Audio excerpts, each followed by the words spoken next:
আসসালামু আলাইকুম। আরএম কিচেনে আপনাদের সবাইকে স্বাগত। যারা শুটকি খেতে পছন্দ করেন তারা তো অবশ্যই জানেন নরসিংদীর বিখ্যাত খাবার শুটকি মাছের বড়ার কথা। এটা সাধারণত শুটকির ভর্তা দিয়ে তৈরি করা হয়, তবে আজকে আমি শুটকির ভর্তা নয়, শুটকির ভুনা দিয়ে তৈরি করব। শুটকির ভর্তা থেকে কিন্তু শুটকির ভুনা দিয়ে করলে এই খাবারটা অনেক বেশি মজা লাগে। তাহলে আর দেরি না করে চলুন তৈরি করি শুটকির বড়া বা শুটকির পাতুরি। এই রেসিপিটি সাধারণত চাপা শুটকি দিয়ে করা হয়, তবে আপনারা চাইলে যে কোনো শুটকি দিয়েই করতে পারেন। তো আমি এখানে শুটকি মাছ নিয়েছি, এটা আমরা সিরাজগঞ্জের ভাষায় বলি চকলেট শুটকি, কিন্তু কক্সবাজার গিয়ে আমি এটার নাম জেনেছি এটাকে সুন্দরী শুটকি বলা হয়। আপনারা কোন জেলার মানুষ কি নামে চেনেন অবশ্যই কমেন্ট করে জানাবেন। শুটকি মাছগুলোর মাথা ফেলে দিয়ে কুসুম গরম পানি দিয়ে কিছুক্ষণ ভিজিয়ে রাখবো। বড় সাইজের একটা রসুন বেটে নিচ্ছি, এই রান্নায় রসুনের পরিমাণটা একটু বেশি দিতে হবে।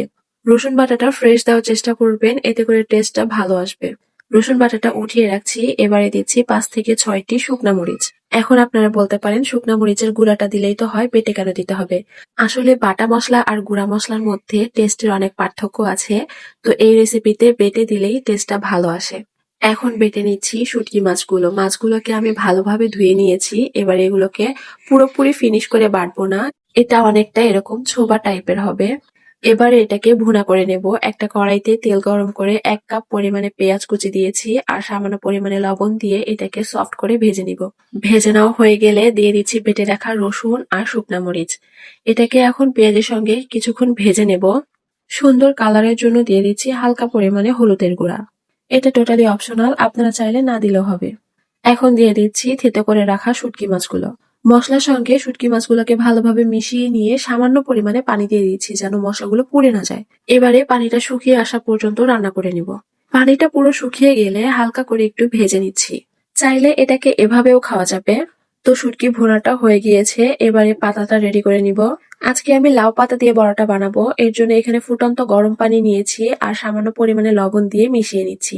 পাতাগুলোকে নর্মাল পানি দিয়ে ধুয়ে নিয়েছি, এবারে এই গরম পানির মধ্যে একটু ডুবিয়ে নেব। এতে করে পাতাটা নরম হয়ে যাবে আর ভাজ দেওয়ার সময় ভেঙে আসবে না। এবারে পাতার মধ্যে শুটকির ভুনাটা দিয়ে এটাকে একটা বড়ার মতো করে ভাজ দিয়ে নিব। এই রেসিপিটা কিন্তু অনেক পাতা দিয়ে করা যায়, কেউ কুমড়ো পাতা দিয়ে করে, কেউ কচুর পাতা দিয়ে করে, তবে লাউয়ের পাতা দিয়ে করলে লাউয়ের পাতার একটি আলাদা সুন্দর ঘ্রাণ আছে, যার জন্য এটা খেতে আরো মজা লাগে।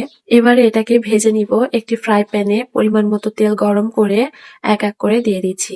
এটা ভাজতেও কিন্তু খুব বেশি তেলের প্রয়োজন হয় না, সামান্য পরিমাণে তেল হলেই হয়ে যায়। রেসিপিটি একবার হলেও বাসায় ট্রাই করে দেখবেন, আশা করি অনেক ভালো লাগবে।